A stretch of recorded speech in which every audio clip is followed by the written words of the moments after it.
20 जुलाई 2026 को एक बहुत बड़ा प्रोटेस्ट हुआ।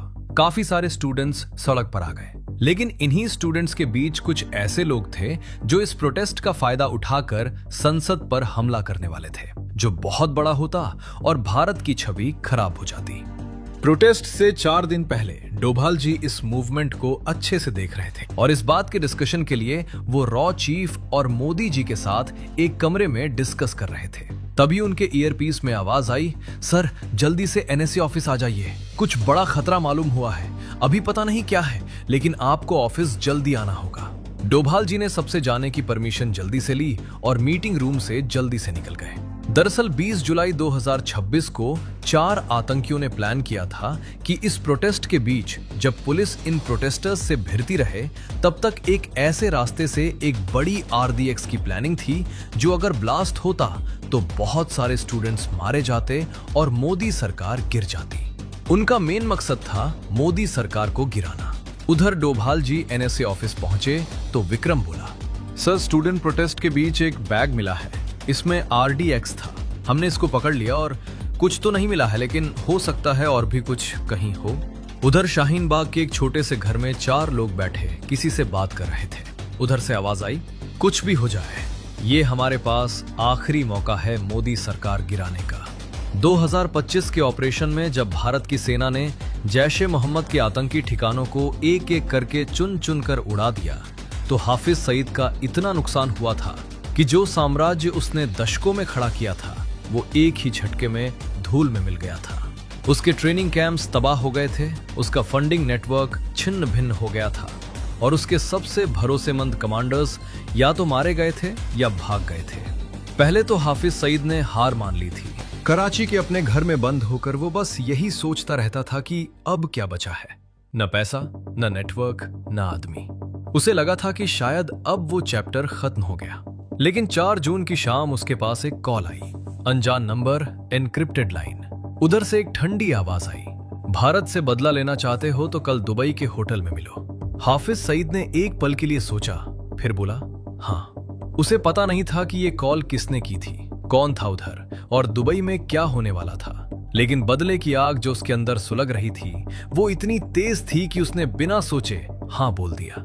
अगले दिन वो कराची एयरपोर्ट से फ्लाइट लेकर दुबई निकल गया और यहीं से शुरू हुई वो साजिश जो 20 जुलाई 2026 के स्टूडेंट प्रोटेस्ट को एक बड़े खूनी खेल में बदल देती।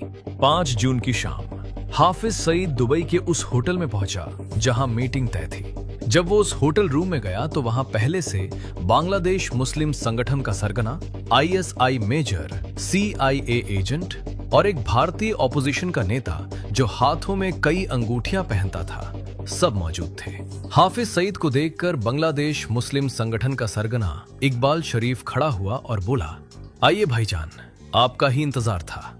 हाफिज सईद ने सबको तो पहचान लिया सिवाय उस इंडियन पॉलिटिशियन के। उसने इकबाल से पूछा, ये कौन? पहले सब हंसे, फिर आईएसआई चीफ आसिम मलिक बोला, ये है भारतीय नेता रहमान खुर्शीद। थोड़ी देर शांति रही, फिर इकबाल ने रहमान की तरफ देखकर बोला, बताइए रहमान साहब, क्या है प्लान? रहमान खड़ा हुआ और बोलना शुरू किया। इधर इंडिया में 16 जुलाई की सुबह एनएसए ऑफिस में सिर्फ डोभाल जी और विक्रम मौजूद थे। डोभाल जी ने विक्रम से पूछा, हमको अभी क्या क्या सुराग मिले हैं? विक्रम बोला, सर सिर्फ आरडीएक्स बैग के अलावा हमें कुछ भी नहीं पता, लेकिन एक बात कंफर्म है कि आरडीएक्स अगर मिला है तो इससे भी बड़ा कुछ जरूर होगा, ये सिर्फ इत्तेफाक नहीं हो सकता। डोभाल जी थोड़ा सोचे, फिर बोले, 20 जुलाई को स्टूडेंट प्रोटेस्ट होने वाला और ये बात भारत के दुश्मनों को भी अच्छे से मालूम है, तो इनका प्लान कल कुछ हो सकता है। तुम ऐसा करो, कुल्फा और अभय को बुलाओ और अगले 30 मिनट में एक मीटिंग रखो, फिर मैं बताता हूं क्या करना है। विक्रम ये सुनकर चला गया और डोभाल जी ने तुरंत रॉ की टीम को संपर्क किया और दिल्ली पुलिस कमिश्नर को अपने ऑफिस बुलाया। थोड़ी देर में रॉ चीफ और पुलिस कमिश्नर दोनों उनके ऑफिस में मौजूद थे। डोभाल जी ने दिल्ली पुलिस कमिश्नर से पूछा, तुम प्रोटेस्ट को देख रहे हो, क्या क्या चल रहा है? पुलिस कमिश्नर बोले, सब सही है सर, सब कुछ कंट्रोल में है। डोभाल जी के माथे पर गुस्से की एक लकीर आई। तुम्हें पता है एक आरडीएक्स का बैग मेरे ऑफिसर को मिला है? पुलिस कमिश्नर की आंखें खुली की खुली रह गईं। डोभाल जी बोले, अच्छा ये बताओ आगे किस तरह से इस प्रोटेस्ट को देख रहे हो? कमिश्नर बोला, सर प्रोटेस्ट कुछ दिनों में खत्म हो जाएगा और ये लोग सब अपने घर चले जाएंगे। ज्यादा कुछ घबराने की बात नहीं है। डोभाल जी बस उसका चेहरा देखते रहे और बोले, अच्छा तुमसे शायद ये हो नहीं पाएगा। चलो तुम जाओ और RDX के बारे में पता लगाओ, अगर लगा सकते हो अभी तुम जाओ। पुलिस कमिश्नर सैल्यूट करके निकल गया। डोभाल जी ने रॉ चीफ की तरफ ध्यान से देखा और बोले, ध्यान से सुनो, 20 जुलाई के दिन बहुत बड़े हमले का प्लान हो सकता है। शायद हमें ये जल्दी ढूंढना है, हमारे पास ज्यादा दिन नहीं है। पुलिस कमिश्नर शायद कुछ नहीं कर पाएगा, हमें ही कुछ करना होगा। रॉ चीफ बोले, सर दिल्ली पुलिस को कंट्रोल करने के लिए हमें कुछ करना होगा, क्योंकि हम एक्सटर्नल मैटर में बिजी रहेंगे। लेकिन हमें कोई ऐसा चाहिए जो इंटरनल और एक्सटर्नल मैटर अच्छे से हैंडल कर सके। डोभाल जी बोले, सही कह रहे हो, मैं कुछ करता हूं, अब तुम जा सकते हो।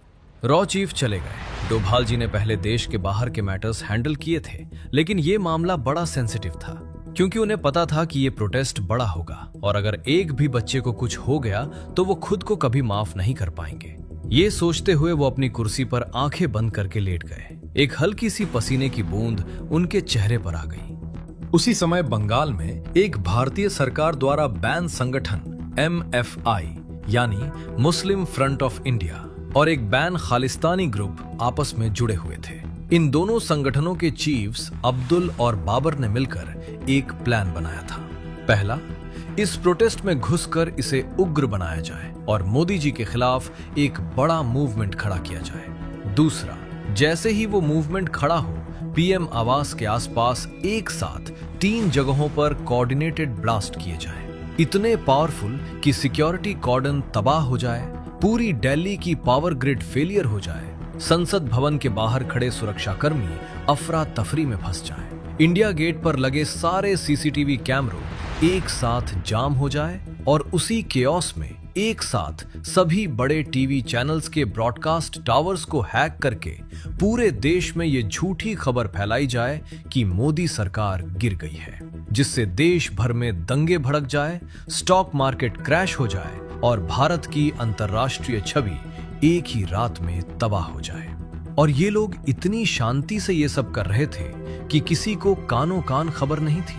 इसके पीछे एक बड़ी वजह थी, ये लोग पहले से ही भारत में मौजूद थे, इसलिए इनके लिए ये सब करना बहुत आसान था। कोई बॉर्डर क्रॉसिंग नहीं, कोई सर्वेलेंस नहीं, कोई रेड फ्लैग नहीं। अब्दुल ने एक नक्शा खोला दिल्ली का। उसने 3 जगहें मार्क की थी। पहला ब्लास्ट यहाँ इंडिया गेट के पास, जहां सबसे ज्यादा मीडिया होगी और पूरी दुनिया लाइव देखेगी। बाबर ने सिर हिलाया। दूसरा ब्लास्ट यहाँ संसद भवन के बाहर, जिससे सिक्योरिटी कॉर्डन तबाह हो जाए और अफरा तफरी में कोई ये समझ ही ना पाए कि असली टारगेट कहाँ है। और तीसरा, बाबर ने पूछा। अब्दुल ने नक्शे पर एक और जगह उंगली रखी। तीसरा, PM आवास के बिल्कुल पास। जैसे ही दोनों ब्लास्ट हों और सिक्योरिटी इधर उधर हो जाए, उसी वक्त दिल्ली की पूरी पावर ग्रिड फेलियर का प्लान एक्टिवेट होगा। अंधेरे में, अफरा तफरी में, काम तमाम। बाबर ने एक और सवाल किया, और अगर इसके बाद भी कुछ रह गया तो? अब्दुल मुस्कुराया। इसीलिए हमने टीवी चैनल्स का बैकअप प्लान रखा है। सारे बड़े चैनल्स एक साथ हैक होंगे और पूरे देश में एक ही खबर जाएगी कि मोदी सरकार गिर गई। जो केओस बाहर होगा उसे अंदर से और बड़ा किया जाएगा। स्टॉक मार्केट क्रैश, दंगे, सब कुछ। दोनों ने एक दूसरे की तरफ देखा। 20 जुलाई, बस इंतजार करो। इधर डोभाल जी को अभी तक सिर्फ एक RDX बैग के बारे में पता था, जबकि असल में 20 जुलाई को एक साथ इतने मोर्चों पर हमले होने वाले थे। स्टूडेंट प्रोटेस्ट में पहले से घुसे हुए लोग उसे उग्र बनाने वाले थे। उसी भीड़ के अंदर RDX ब्लास्ट होना था, जिसमें बड़ी संख्या में स्टूडेंट्स मारे जाते। इंडिया गेट के पास एक और ब्लास्ट होना था। संसद भवन के बाहर एक कोऑर्डिनेटेड ब्लास्ट होना था। PM आवास के पास ब्लास्ट होना था, जिससे सिक्योरिटी कॉर्डन तबाह हो जाए और पूरी दिल्ली की पावर ग्रिड एक साथ फेल होनी थी। सारे बड़े टीवी चैनल्स हैक होने वाले थे, जिससे पूरे देश में झूठी खबर फैलाई जाती कि मोदी सरकार गिर गई। 7 मोर्चे एक साथ एक ही दिन, और डोभाल जी के पास सिर्फ 4 दिन बचे थे। इधर विक्रम, कुल्फा और अभय डोभाल जी के कमरे में आए। डोभाल जी बोले, मुझे सिर्फ तुम तीनों पर भरोसा है और ये मिशन अब तक का सबसे कठिन मिशन है। हमें पता ही नहीं कि क्या प्लान है और हमारे पास ज्यादा समय नहीं है। सिर्फ 4 दिन। डोभाल जी ने विक्रम को बहुत ध्यान से देखा और बोले, पहले तुम जड़ तक जाओ और पता करो कि ये RDX कहां से आया, जिससे हम कड़ियां जोड़ सकें। मैंने पुलिस कमिश्नर को बोला है, लेकिन मुझे उम्मीद नहीं है कि वो कुछ कर सकते हैं। ये सब तुम पता करो। विक्रम ने एक सजेशन दिया, सर अगर हम किसी ऐसे बंदे को ले आए जिसे पुलिस कमिश्नर का काम और इंटेलिजेंस का काम दोनों आता हो, तो शायद हम इस मिशन में जल्दी से सफल हो सकते हैं। मैं एक ऐसे बंदे को जानता हूं जो हमारे काम आ सकता है, अनुराज कुमार। ये IB के डायरेक्टर हैं, ये हमारी अच्छे से मदद कर सकते हैं। डोभाल जी बोले, गुड सजेशन, मैं मोदी जी से बात करता हूं। अभी तुम जाओ और RDX बैग के बारे में पता करो। अचानक मोदी जी का फोन आया। डोभाल जी सब सही है, बड़ी जल्दी में निकल गए। डोभाल जी बोले, सब अंडर कंट्रोल है, बस मुझे आपसे और होम मिनिस्टर जी से मीटिंग करनी है आज ही। मोदी जी बोले, बिल्कुल, मैं अमित जी को बुला लेता हूं, आप PMO आ जाओ। डोभाल जी ने यस बोला और जल्दी से PMO ऑफिस की तरफ निकल गए। उनकी कार तेजी से आगे बढ़ रही थी, लेकिन डोभाल जी का दिमाग उससे भी तेज चल रहा था। 4 दिन, एक RDX बैग और नई एक ऐसी साजिश जिसकी उन्हें पूरी पिक्चर अभी तक नहीं पता थी। अब हम कहानी में थोड़ा पीछे जाते हैं। 5 जून, दुबई का वो होटल रूम। बाहर से देखने में ये एक आम होटल रूम था, लेकिन अंदर जो प्लानिंग हो रही थी वो भारत के इतिहास को बदल सकती थी। हाफिज सईद, इकबाल शरीफ, आसिम मलिक, CIA एजेंट और रहमान खुर्शीद, पांचों एक टेबल के इर्द गिर्द बैठे थे। रहमान ने हाफिज सईद की तरफ देखकर बोला, भाईजान, मोदी ने तुम्हारा बहुत नुकसान किया है और मेरे पास एक इंटरनल खबर है जिससे हम मोदी को हमेशा के लिए भारत से हटा सकते हैं। और एक बार मोदी गया तो हमारा काम आसान हो जाएगा, हम फिर से भारत में आतंक बढ़ा सकते हैं। हाफिज सईद ने पूछा, इसमें तुम्हारा क्या फायदा है? रहमान गुस्से में दांत भींचकर बोला, मोदी ने मेरा बहुत नुकसान किया है, मेरी अच्छी खासी रेपुटेशन थी। 2024 के चुनाव में लोकसभा सीट मिल जाती, लेकिन इनकम टैक्स की रेड पड़ी और मेरा सारा पैसा बरामद कर लिया गया और पार्टी से निकाल दिया गया। अब मैं अपनी एक नई पार्टी खोलना चाहता हूँ, उसके लिए मुझे फंड चाहिए। इस काम में हम एक दूसरे के काम आएंगे। मैं तुम्हारी मदद करूंगा भारत में ब्लास्ट करने में और तुम मुझे फंड दो। हाफिज सईद ने एक पल रहमान को ऊपर से नीचे तक देखा। ये इंसान लालच में अपने ही देश को बेच रहा था। फिर बोला, अच्छा ठीक है। तभी आसिम मलिक बोला, रहमान साहब, प्लान क्या है ये तो बताओ।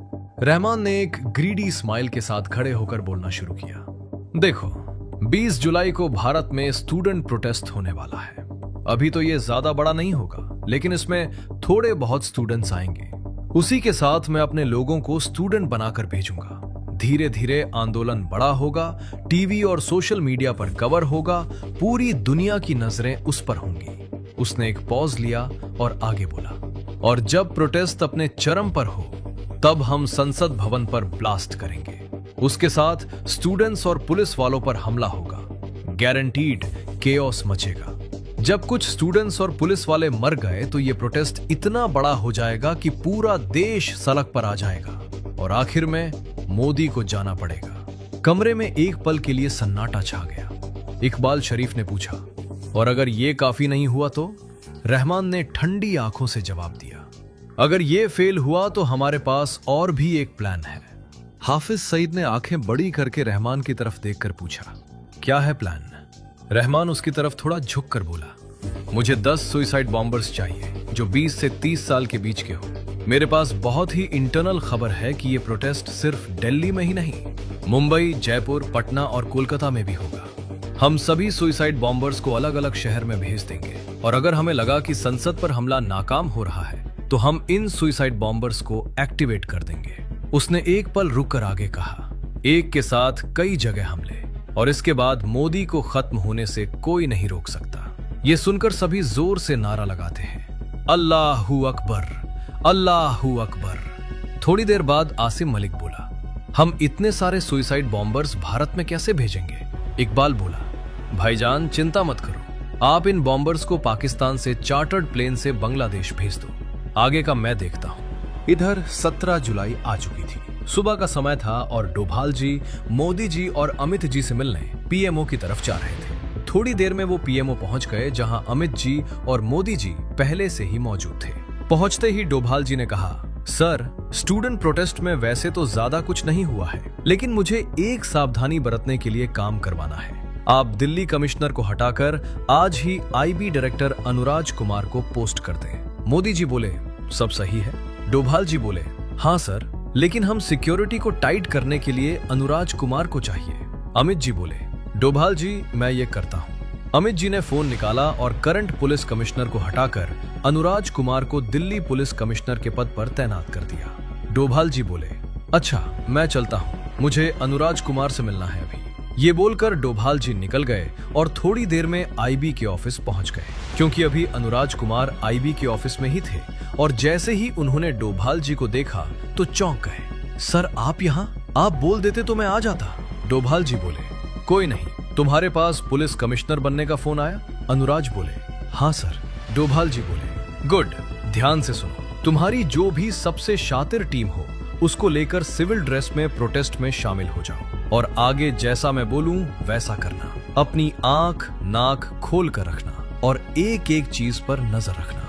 अनुराज ने यस सर बोला और जल्दी से निकल गए, जबकि डोभाल जी भी अपनी गाड़ी में बैठकर वापस अपने ऑफिस आ गए, जहां विक्रम पहले से मौजूद था। डोभाल जी ने पूछा, कोई खबर? विक्रम बोला, हाँ सर, एक कनेक्ट मिल रहा है लेकिन पक्का नहीं है। पॉलिटिकल नेता रहमान खुर्शीद, जब से ये प्रोटेस्ट शुरू हुआ है उसका दुबई आना जाना बहुत हो गया है, जबकि उससे पहले वो दुबई सिर्फ 2 बार गया था और पिछले 1 महीने में उसके 19 चक्कर लगे हैं। अभी पक्का नहीं है, लेकिन यहाँ से शायद कुछ सुराग मिले। डोभाल जी बोले, बढ़िया है। डोभाल जी थोड़ा रुके, फिर धीमे से बोले, विक्रम, एक शातिर दुश्मन कभी अपना निशान नहीं छोड़ता, लेकिन एक लालची दुश्मन हमेशा छोड़ता है। रहमान का ये दुबई जाना उसी का निशान है। अब बस इस धागे को खींचते रहो, पूरी गुत्थी अपने आप सुलझ जाएगी। रात के 11 बज रहे थे। अब्दुल और बाबर उस किराए के फ्लैट में बैठे थे। बाहर से देखने में एक बिल्कुल आम घर, पर अंदर जो चल रहा था वो किसी भी इंटेलिजेंस एजेंसी की नींद उड़ा देता। Bomb planting. अब्दुल ने अपने 3 आदमियों को बुलाया। तीनों अलग अलग लोकेशंस के लिए ट्रेंड थे। पहले आदमी का नाम था सलीम। उसका काम था इंडिया गेट के पास वाला ब्लास्ट। अब्दुल ने उसे एक टिफिन बॉक्स दिया, बाहर से बिल्कुल साधारण, अंदर 2 किलो RDX था, जिसमें एक माइक्रो टाइमर और एक GSM बेस्ड रिमोट ट्रिगर लगा था, जो किसी भी एनक्रिप्टेड नंबर से एक्टिवेट हो सकता था। कल सुबह 6 बजे इंडिया गेट के पास जो कंस्ट्रक्शन साइट है वहां वर्कर बनकर जाओ। वहां पहले से हमारा आदमी सुपरवाइजर है जो तुम्हें अंदर ले जाएगा। उस साइट के अंडरग्राउंड ड्रेनेज पाइप के अंदर ये बॉक्स रख देना, कोई नहीं देखेगा। सलीम ने बॉक्स लिया और निकल गया। दूसरे आदमी का नाम था फरहान। उसका टारगेट था संसद भवन के बाहर। उसे दिया गया एक स्पेशली डिजाइंड प्रेशर कुकर, जिसमें 3 किलो RDX था। ये मार्केट में मिलने वाले किसी भी मेटल डिटेक्टर से डिटेक्ट नहीं होता था, क्योंकि इसकी आउटर केसिंग एक स्पेशल पॉलीमर से बनी थी। संसद भवन के बाहर जो टी स्टॉल है उसका मालिक हमारा आदमी है। कल सुबह वो तुम्हें स्टॉल के नीचे जगह देगा, वहीं ये रख देना। टाइमर 20 जुलाई दोपहर 1:45 बजे सेट है। तीसरे आदमी का नाम था रजा। PM आवास के पास उसे दिया गया एक रिमोटली ट्रिगर्ड IED, जो एक ऑर्डिनरी पत्थर की तरह दिखता था। इसे PM आवास के बाहर की बाउंड्री वॉल के पास रखना था, जहां से आम लोग गुजरते थे। TV channels hack. Babar laptop पर काम कर रहा था। उसकी टीम ने पिछले 2 महीनों में 4 बड़े टीवी चैनल्स के ब्रॉडकास्ट सिस्टम्स को स्लोली इन्फिल्ट्रेट किया था। पहले उन्होंने एक फिशिंग ईमेल भेजी थी, जो एक बड़े न्यूज चैनल के जूनियर टेक्निकल एम्प्लॉय के पास गई थी। उसने लिंक क्लिक किया और उनका पूरा सिस्टम कॉम्प्रोमाइज्ड हो गया। उस एक्सेस से उन्होंने चैनल के ब्रॉडकास्ट सर्वर में एक डोमेंट मॉलवेयर इंस्टॉल कर दिया था, जो अभी तक सोया हुआ था। 20 जुलाई दोपहर 2 बजे एक एन्क्रिप्टेड सिग्नल जाएगा, वो मॉलवेयर एक्टिवेट होगा और उसी पल चारों चैनल्स की स्क्रीन पर एक ही ब्रेकिंग न्यूज आएगी। मोदी सरकार गिर गई, राष्ट्रपति शासन लागू। बाबर ने एक बार पूरा सिस्टम चेक किया, सब कुछ रेडी था। उसने स्क्रीन बंद की और अब्दुल की तरफ देखकर सिर हिलाया। Power grid. अब्दुल ने एक और फाइल खोली। दिल्ली की 3 मेन सबस्टेशंस, राजघाट, प्रगति मैदान और ITO, तीनों को एक साथ हिट करना था। उनके 3 अलग आदमी पिछले 1 हफ्ते से इन सबस्टेशंस के आसपास के इलाके में रह रहे थे। इलेक्ट्रीशियंस के भेष में, रिपेयर वर्कर्स के भेष में। हर सबस्टेशन के मेन ट्रांसफार्मर के पास एक small explosive device already place हो चुका था। 20 जुलाई दोपहर 1:50 बजे तीनों एक साथ ट्रिगर होंगे। पूरी दिल्ली का पावर 20 से 30 मिनट के लिए चला जाएगा। कैमरास बंद, सिग्नल्स बंद, अफरा तफरी शुरू। अब्दुल ने घड़ी देखी, रात के 2 बज रहे थे। 3 दिन बाकी थे और उसी दिल्ली में डोभाल जी अपने ऑफिस में बैठे थे। अभी तक उन्हें सिर्फ एक RDX बैग का पता था। वापस 6 जून को चलते हैं और देखते हैं कि हाफिज सईद, रहमान खुर्शीद, आसिम मलिक, इकबाल शरीफ और CIA एजेंट ने मिलकर दुबई के उस बंद कमरे में क्या षड्यंत्र रचा था। मीटिंग लगभग खत्म होने वाली थी और रहमान ने एक आखिरी नजर सबके चेहरों पर डाली और बोला, तो प्लान फाइनल है। आसिम मलिक ने कंफर्म किया, पाकिस्तान से 10 सुसाइड बॉम्बर्स चार्टर्ड प्लेन से बांग्लादेश जाएंगे। इकबाल वहां से इन्हें हैंडल करेगा।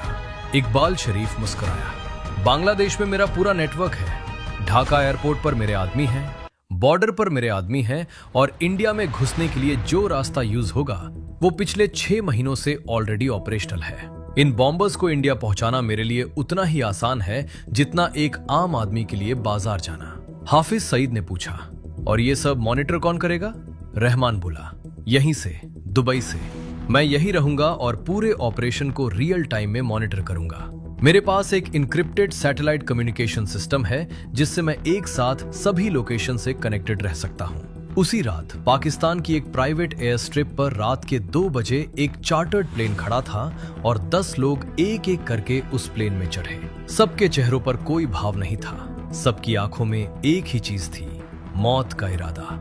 ये सब 20 से 30 साल के बीच के थे, स्टूडेंट्स लगते थे, आम नौजवान लगते थे, लेकिन इन्हें पिछले 2 सालों से एक ही काम के लिए ट्रेन किया गया था और प्लेन ने ढाका की तरफ उड़ान भरी। ढाका एयरपोर्ट पर इकबाल शरीफ का आदमी पहले से मौजूद था और 10 बॉम्बर्स में से 5 को फोर्ज्ड बांग्लादेशी डॉक्यूमेंट्स दिए गए, जबकि बाकी 5 के डॉक्यूमेंट्स ऑलरेडी रेडी थे। एयरपोर्ट की इमिग्रेशन एक सीमलेस प्रोसेस थी क्योंकि इकबाल के नेटवर्क ने यह सुनिश्चित किया था कि किसी भी चेक पॉइंट पर कोई सवाल न उठे और अगले 48 घंटों में इन्हें ढाका के 3 अलग अलग सेफ हाउसेज में रखा गया। कुछ दिनों बाद मालदा सेक्टर पर रात के 3 बजे एक पुराना रास्ता था जो ऑफिशियल बॉर्डर क्रॉसिंग से 4 किलोमीटर दूर था।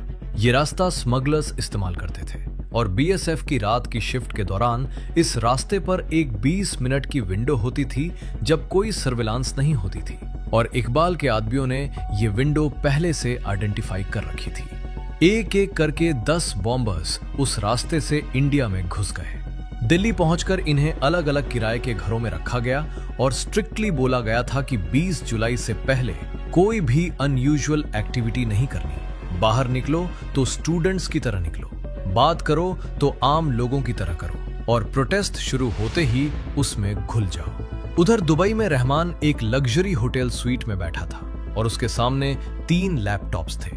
एक पर इंडिया के सभी मेजर सिटीज के CCTV फीड्स थे जो उसके हैकर्स ने कॉम्प्रोमाइज कर रखे थे। दूसरे पर एनक्रिप्टेड कम्युनिकेशन चैनल था जिससे वो सभी 10 बॉम्बर्स से डायरेक्टली कनेक्टेड था और तीसरे पर इंडिया के सभी मेजर न्यूज चैनल्स की लाइव फीड्स थी। जैसे ही 20 जुलाई को प्रोटेस्ट शुरू होगा वो यहां से पूरे ऑपरेशन को एक चेस प्लेयर की तरह मूव बाय मूव हैंडल करेगा।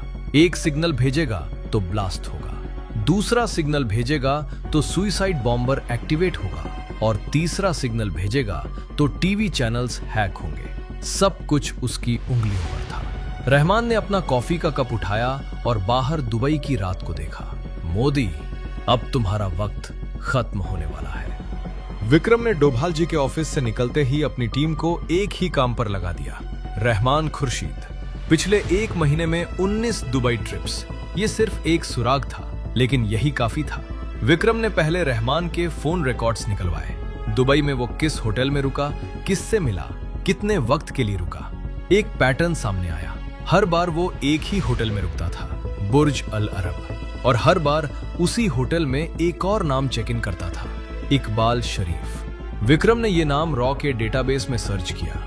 बांग्लादेश मुस्लिम संगठन का सरगना, कई आतंकी एक्टिविटीज में सस्पेक्टेड। ये कनेक्शन इंटरेस्टिंग था लेकिन अभी तक प्लान का कोई पता नहीं था। विक्रम ने एक और काम किया, रहमान के दुबई जाने के डेट्स को उन डेट्स से मैच किया जब भारत में प्रोटेस्ट की प्लानिंग की खबरें सोशल मीडिया पर आई थी। हर बार रहमान का दुबई ट्रिप उसके ठीक 2 से 3 दिन पहले था। ये कोइंसिडेंस नहीं था। विक्रम ने ये सारी इंफॉर्मेशन एक फाइल में कंपाइल की और डोभाल जी के पास आया। सर, रहमान खुर्शीद हर बार दुबई में इकबाल शरीफ से मिल रहा है और इनकी मीटिंग्स का टाइमिंग प्रोटेस्ट की प्लानिंग से एग्जैक्ट मैच कर रहा है। डोभाल जी ने फाइल देखी और बोले, रहमान का अगला दुबई ट्रिप कब है? विक्रम बोला, सर कल। डोभाल जी की आंखों में एक चमक आई। अब असली खेल शुरू होने वाला था। डोभाल जी ने तुरंत रॉ की साइबर टीम को एक एनक्रिप्टेड ऑर्डर दिया। रहमान के अगले दुबई ट्रिप पर फुल सर्विलेंस, हर कॉल, हर मीटिंग, हर मूवमेंट। अगले दिन जैसे ही रहमान दुबई पहुंचा, रॉ के एक अंडरकवर एसेट ने उसे बुर्ज अल अरब के लॉबी में स्पॉट किया। रहमान सीधे लिफ्ट में गया, 23वां फ्लोर। एसेट ने फ्लोर नोट किया और तुरंत विक्रम को एनक्रिप्टेड मैसेज किया। विक्रम ने होटल के रूम बुकिंग्स हैक करवाए। 23वें फ्लोर पर सिर्फ एक रूम बुक था, इकबाल शरीफ। लेकिन इस बार कुछ अलग था। उसी फ्लोर पर 2 और रूम्स बुक थी, एक पाकिस्तान के एक बिजनेसमैन के नाम पर और एक टूरिस्ट के नाम पर। विक्रम ने दोनों नेम्स रॉ डेटाबेस में रन किए। पहला बिजनेसमैन आसिम मलिक का नोन फ्रंटमैन, दूसरा टूरिस्ट हाफिज सईद का पाकिस्तान में रजिस्टर्ड एलियस। चारों एक ही फ्लोर पर थे, एक ही वक्त पर। विक्रम ने ये सब डोभाल जी को रियल टाइम में फीड किया। डोभाल जी ने सिर्फ इतना कहा, रूम बुक करो। रॉ के एसेट ने अगले 2 घंटों में उस फ्लोर के कॉरिडोर में एक माइक्रो ऑडियो डिवाइस प्लांट किया, इतना स्मॉल कि किसी की नजर ना पड़े। और जैसे ही मीटिंग शुरू हुई, दुबई से दिल्ली तक एनक्रिप्टेड ऑडियो स्ट्रीम आने लगी। विक्रम हेडफोन्स लगाकर सुनने लगा। 5 मिनट बाद उसने हेडफोन्स उतारे और डोभाल जी की तरफ देखा। सर, प्लान मिल गया। 20 जुलाई का दिन आ गया। सुबह के 4 बजे एनएसए ऑफिस में सिर्फ एक लाइट जल रही थी। डोभाल जी टेबल पर बिछे नक्शे को देख रहे थे। उनके सामने 2 अलग अलग पिक्चर्स थी। एक दुबई वाले ग्रुप का प्लान जो विक्रम ने रूम बग से निकाला था। 10 सुइसाइड बॉम्बर्स, 5 शहर, संसद पर ब्लास्ट। लेकिन एक और चीज थी जो उन्हें बेचैन कर रही थी। विक्रम, रूम बग में जो कॉन्वर्सेशन आई उसमें सुइसाइड बॉम्बर्स का मेंशन था, संसद का मेंशन था, शहरों का मेंशन था, लेकिन इंडिया गेट, पावर ग्रिड और टीवी चैनल्स का कोई मेंशन नहीं था। विक्रम रुक गया। सर, मतलब? डोभाल जी बोले, मतलब ये कि या तो ये प्लान का वो हिस्सा था जो मीटिंग में डिस्कस नहीं हुआ, या फिर ये किसी और का प्लान है। कमरे में एक पल के लिए सन्नाटा छा गया। डोभाल जी ने अनुराज को कॉल किया। अनुराज, तुम्हारी टीम कल रात से प्रोटेस्ट एरिया में है, क्या कुछ अनयूजुअल मिला? अनुराज बोले, सर एक बात है, इंडिया गेट के पास एक कंस्ट्रक्शन साइट पर रात 3 बजे एक आदमी अंदर गया और बाहर नहीं आया। हमारे आदमी ने नोट किया, लेकिन उस वक्त कुछ क्लियर नहीं था। डोभाल जी की आंखें तेज हो गई। वो कंस्ट्रक्शन साइट अभी सिक्योर करो, लेकिन क्वाइटली, कोई आवाज नहीं, कोई कमोशन नहीं। और संसद भवन के बाहर जो टी स्टॉल है उस पर नजर रखो। Sir, tea stall? हाँ, बस देखते रहो। सुबह के 6 बजे अनुराज कुमार की टीम इंडिया गेट के कंस्ट्रक्शन साइट पर पहुंची। अंडरग्राउंड ड्रेनेज पाइप में एक टिफिन बॉक्स मिला। बॉम्ब डिस्पोजल टीम ने उसे केयरफुली न्यूट्रलाइज किया। अनुराज ने डोभाल जी को एनक्रिप्टेड मैसेज किया, sir, India Gate confirmed, IED neutralised. Doval ji ने रिप्लाई किया, टी स्टॉल? सर, स्टॉल के नीचे एक प्रेशर कुकर मिला है, न्यूट्रलाइज करो अभी। अब डोभाल जी को पता चल गया था, ये 2 अलग अलग ऑपरेशंस थे। एक दुबई से ऑपरेट हो रहा था और एक अंदर से। उन्होंने विक्रम को बुलाया। विक्रम, अब्दुल और बाबर, ये नाम रॉ डेटाबेस में सर्च करो। 5 मिनट बाद विक्रम की आंखें चौड़ी हो गई। सर, अब्दुल MFI का चीफ और बाबर बैंड खालिस्तान ग्रुप का चीफ, दोनों ऑफिशियली इंडिया में हैं, लेजिटिमेट एड्रेसेस पर registered. Location? Sir, south Delhi में एक फ्लैट। डोभाल जी ने कुल्फा और अभय को बुलाया। तुम दोनों अभी उस फ्लैट पर जाओ, क्वाइटली, कोई ड्रामा नहीं। जो भी वहां मिले उसे सिक्योर करो। सुबह के 7 बजे प्रोटेस्ट शुरू हुआ। हजारों जेन्युइन स्टूडेंट्स सड़क पर थे और उसी भीड़ में अनुराज कुमार की 50 प्लेन क्लोथ्स ऑफिसर्स की टीम पहले से घुसी हुई थी। उधर दुबई में रहमान अपने 3 लैपटॉप्स के सामने बैठा था। उसने पहला सिग्नल भेजा, फेज 1 एक्टिवेट। इंडिया गेट के पास सलीम ने अपनी पॉकेट में रखा रिमोट ट्रिगर निकाला, लेकिन जैसे ही उसने ट्रिगर प्रेस करने की कोशिश की, पीछे से कुल्फा का हाथ आया और रिमोट ट्रिगर नीचे गिर गया। 30 सेकंड में सलीम को भीड़ से इतनी क्वाइटली निकाला गया कि आसपास खड़े किसी स्टूडेंट को पता तक नहीं चला। दुबई में रहमान की स्क्रीन पर इंडिया गेट का सीसीटीवी फीड अचानक फ्रीज हो गया। उसने दूसरा सिग्नल भेजा, फेज 2 एक्टिवेट। संसद भवन के बाहर फरहान ने ब्लास्ट का सिग्नल रिसीव किया। उसने टाइमर एक्टिवेट करने के लिए बटन प्रेस किया, कुछ नहीं हुआ। उसका पूरा नेटवर्क जैम था। अभय की टीम ने उस पूरे एरिया का जीएसएम सिग्नल 10 मिनट पहले ही ब्लॉक कर दिया था। अभय पीछे से आया, चलो। उसी वक्त साउथ दिल्ली के उस फ्लैट में कुल्फा की टीम ने दरवाजा खोला। अब्दुल और बाबर लैपटॉप के सामने बैठे थे। पावर ग्रिड का फाइनल ट्रिगर एक्टिवेट करने वाले थे, लेकिन उससे पहले ही कुल्फा ने अब्दुल का हाथ पकड़ लिया और अभय ने बाबर को। दोनों पकड़े गए। पावर ग्रिड अटैक कभी हुआ ही नहीं। दुबई में रहमान के तीनों लैपटॉप्स एक साथ ब्लैंक हो गए। रॉ की साइबर टीम ने उसका पूरा कम्युनिकेशन सिस्टम 2 घंटे पहले ही कॉम्प्रोमाइज कर लिया था। उसने घबराकर एन्क्रिप्टेड चैनल खोलने की कोशिश की, कोई रिस्पॉन्स नहीं। वो अंधा हो चुका था। उसी वक्त उसके होटल रूम का दरवाजा एक जोरदार धक्के से खुला। दुबई पुलिस के 6 ऑफिसर्स कमरे में घुसे। डोभाल जी ने 1 घंटे पहले ही यूएई इंटेलिजेंस को टिप ऑफ दे दी थी। रहमान के हाथों से लैपटॉप छूट गया। ये नहीं हो सकता, लेकिन हो चुका था। 10 सुसाइड बॉम्बर्स को अनुराग कुमार की प्लेन क्लोथ्स टीम ने प्रोटेस्ट की भीड़ से एक एक करके क्वाइटली निकाला, बिना किसी फायरिंग के, बिना किसी पैनिक के। आम स्टूडेंट्स को पता भी नहीं चला। दोपहर के 2 बज रहे थे। प्रोटेस्ट शांति से चल रहा था। कोई ब्लास्ट नहीं, कोई हैक नहीं, कोई केओस नहीं। विक्रम एनएसए ऑफिस में आया। सर, सब क्लियर। दुबई ग्रुप और अब्दुल बाबर ग्रुप दोनों न्यूट्रलाइज। डोभाल जी खिड़की के पास गए और बाहर देखा। दिल्ली की सड़कों पर स्टूडेंट्स अपनी जेन्युइन मांगे रख रहे थे, शांति से। विक्रम पास आया। सर, 2 अलग अलग ग्रुप्स, 2 अलग अलग प्लान्स और दोनों एक ही दिन। आपको कैसे पता चला कि ये 2 ग्रुप्स हैं? डोभाल जी मुस्कुराए, क्योंकि एक प्लान में जो मिसिंग था वो दूसरे प्लान में था। जब 2 अलग अलग हाथ एक ही टारगेट पर निशाना लगाएं और एक दूसरे को जानते भी ना हो, तो दुश्मन की कमजोरी यही होती है, और यही उनकी सबसे बड़ी गलती थी। डोभाल जी वापस अपनी कुर्सी पर बैठ गए। बाहर दिल्ली शांत थी। आज भारत को पता भी नहीं चला कि क्या होने वाला था, और यही एक सच्चे स्पाई की सबसे बड़ी जीत होती है।